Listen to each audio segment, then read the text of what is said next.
Senin pekan depan rencananya ada yang mau rilis, apalagi kalau bukan Super Holding Danantara. Apakah benar-benar Senin akan rilis dan bisa berfungsi dengan baik di tengah polemik soal transparansi hukumnya?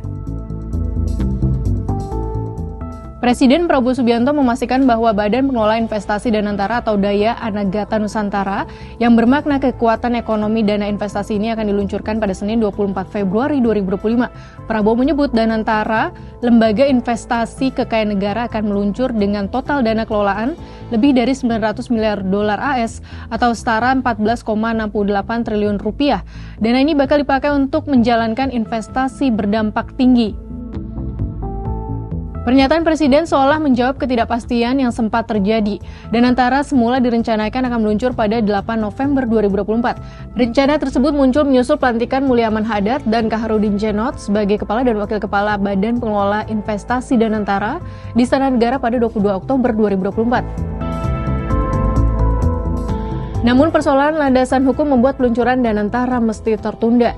Dengan tugasnya sebagai super holding untuk mengelola dan menginvestasikan aset BUMN, Danantara memerlukan legalitas setara dengan BUMN yang dibentuk berlandaskan undang-undang. Landasan hukum yang lebih kuat untuk Danantara akhirnya dibuat melalui proses legislasi dengan menunggangi rancangan undang-undang tentang perubahan ketiga atas Undang-Undang Nomor 19 Tahun 2003 tentang BUMN. Setelah melalui berbagai proses instan dalam rapat tingkat 2 Paripurna DPR Selasa 4 Februari, undang-undang yang turut mengakomodasi kebutuhan Danantara ini pun disahkan. Tetapi tinggal beberapa hari menjelang peluncuran Danantara, baik pemerintah maupun DPR tak kunjung membuka akses publik terhadap dokumen perubahan ketiga Undang-Undang Nomor 19 Tahun 2023 tentang BUMN yang telah disahkan. Padahal belet ini berisi perubahan krusial terkait tata kelola BUMN di bawah Badan Pengelola Investasi Danantara.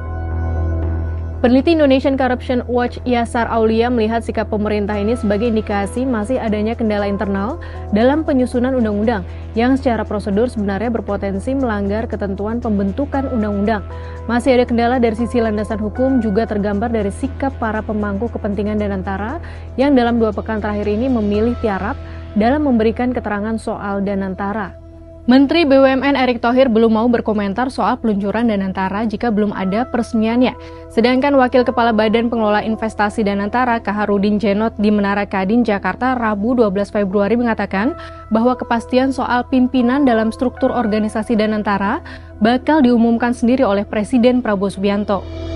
Adapun 2 sosok yang dispekulasikan masuk bursa pimpinan Danantara, yakni Menteri Investasi dan Hilirisasi Rosan Ruslani dan Wakil Direktur Utama PT TBS Energi Utama Tbk Pandu Syahrir, cenderung menghindari pertanyaan media terkait potensi keterlibatan mereka di Danantara. Dengan semua keterangan ini, selama belum ada dokumen Undang-Undang BUMN yang disahkan dalam lembaran negara RI, semua hal teknis tentang Danantara masih bersifat spekulasi.